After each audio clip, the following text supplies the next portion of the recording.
Good morning, Manual High School. I'm Kristen Smith. And I'm Shay Dobson. And thank you for tuning in to Manual AM.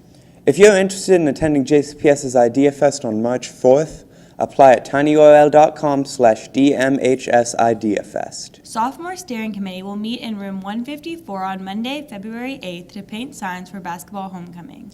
Girls tennis conditioning will be on Monday and Thursday next week. Shay Dobson and Hannah Wilcott have the story on a piece of Louisville history.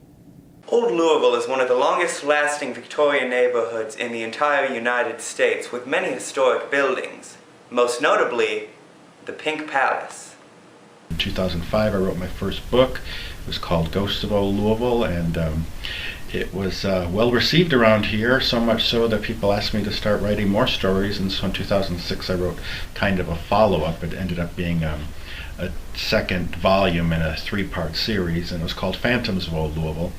And in that one I wrote about several different reportedly haunted locations in the neighborhood. One of them was a local landmark that's known as the Pink Palace. We came down to the St. James Art Show, and I did not know Louisville at all then, but I looked up and I saw this pink mansion, and I said, fairy tales do exist. Built in 1891, the palace was originally a gentleman's club, later transforming into the headquarters for the Women's Christian Temperance Union. So we have kind of the yin and the yang, from the Gentlemen's Club to the Women's Christian Temperance Union.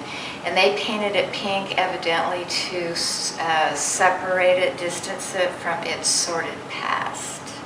I ended up investigating the history of the house, and in digging up the deeds and learning about families who lived there in the past, it turns out one of the first residents was a man they called Avery. Avery is what's known as a crisis apparition, a ghost that appears in times of peril to warn people of their impending fate. This woman, Jenny, contacted me and told me she had actually lived there in the 1960s when she was studying at the University of Louisville, and she was renting out the basement apartment, and she said she had an interesting encounter with him. The main story that I know about Avery is that a woman in the distant past, after Avery had died, was baking cookies in the kitchen to take to a party, and he appeared. She didn't think a whole lot about it, but I don't know if she had seen him before, but she went on with baking her cookies, and then later taking a bath, he appeared to her again, and it startled her that time, so she immediately got out of the bathtub.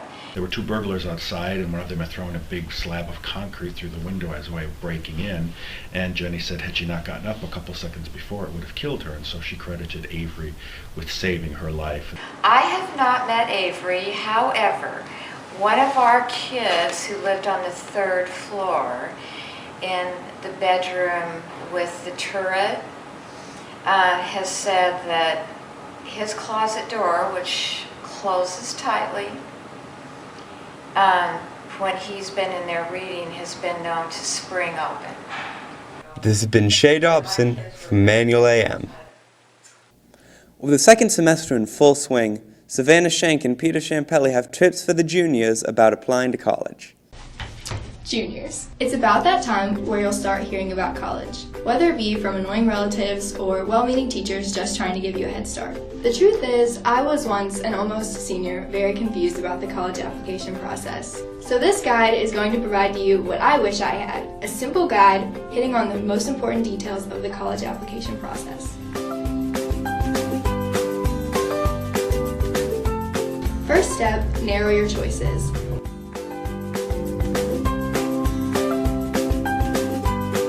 This step might be a little more daunting for some. Unlike my friends, I didn't really know about good colleges, so between a lot of online research and recommendations from mentors, I finally put together a solid list.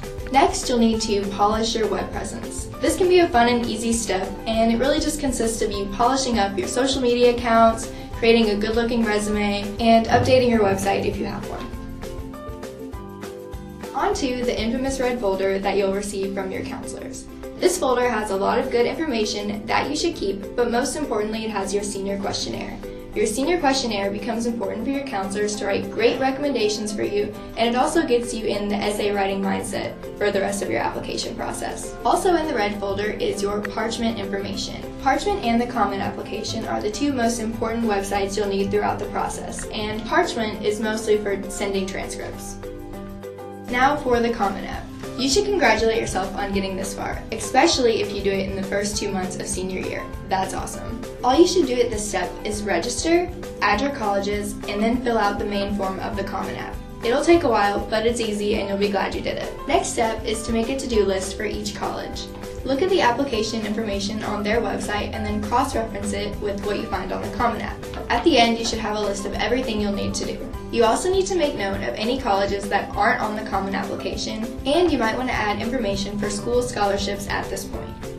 Next, you'll want to start on recommendations. You'll want to start by turning in your red folder to your counselor that has your senior and parent questionnaire, as well as all the deadlines for your colleges as soon as possible. You'll also want to get information on recommendations from teachers and give them lots of time because they have lots of students to write for. The next step will be fun for some and not so fun for others, writing your essays. As early as possible, you'll want to make a document for each individual essay, including the Common App one, and start jotting down ideas for all of them. Oh, and one main tip about the Common App essay. You'll want to treat it more like a well-written diary entry than a 3.5 essay. Now, hopefully you've given yourself some time to hand your essays off to mentors and friends and get some proofreading and edits for the future. Now you can spend some time filling out forms and completing the remainder of your essays.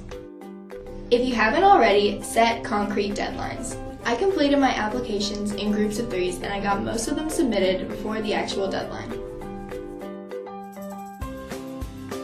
You'll want to look into scholarships for specific schools, general scholarships, and also consider honors college, and it might require a separate application. You'll need to fill out the FAFSA in January, but that's easy and this video already hits on the bulk of the work, actually submitting your applications. Congratulate yourself! Reflect on your beautiful applications. And make sure to thank the people who helped you along the way. Hello? What's wrong? Oh, I just called you because I want to thank you for helping me with my college applications. And tell you that I love you. What do you want? No, I just love you. What do you want? From Manual AM. Good luck, juniors. In honor of Black History Month, here is Megan Sutton and Haley Watson's first video. My name's TJ, and I'm black. Hi, my name is Janae Brown, and I am black. Joshua John Marie, and I am black. My name is Mia Thompson, and I am black. I'm Bria Jones, and I'm black. My name is Robert Spencer, and I am black. I'm black, but I'm not ignorant, ratchet, or ghetto. I'm black, but I got to where I am because of my hard work, not affirmative action. I'm black, but you won't find my pants around my ankles. I'm black, but I'm not going to rob you, steal your purse, steal your car, anything like that. I'm black, but I won't be a part of the school to prison pipeline. I'm black, but I'm not violent. But I'm not violent. But I'm not violent. I'm black, but I'm not a burden to our society. But I don't work at a fast food joint. I'm black, but I know my dad. And I have a really close relationship with him. I'm black, but I'm not your token black friend. But I'm not pretty for a black girl. I'm just pretty. I'm black, but I hate watermelon. It's disgusting. But I know how to swim. But you won't see me waiting in a line for a pair of Jordans. I'm black, but I don't rap. But I really can't play basketball. I'm black, but I'm not illiterate. I'm black, but I'm not a crazy black woman. I'm black, but I'm not angry for the reasons that society thinks I'm angry. I'm not whining about being unprivileged or unloved. I'm angry because I have every right to be angry. I'm angry because people are still hiding our history. I'm angry because there's African Americans and black people who don't know our history. I'm angry because society forces us and belittles us to express our feelings and our emotions as if we're just supposed to shut up and be okay with the way the world is. I'm black, and I love working with younger children through summer camps and tutoring programs, and I want to be an elementary teacher. I'm black, and I'm an activist for Black people in unity. I'm Black and I am the managing editor for my school's news magazine. I'm Black and I own my own business. People work for me. I'm Black and I like lacrosse. I'm Black and I believe in women's rights. And I'm a feminist. I'm Black and I'm proud to be so. I'm Black and I'm a photographer. And I'm actually a writer. I'm Black and I love my natural hair. It is not unprofessional. I'm Black and I am an artist. And I am proud to be Haitian American because Haitians are cool. I'm a force to be reckoned with. I'm more than what stereotypes place on me. And I'm proud of that fact. I'm Black and my Black is beautiful.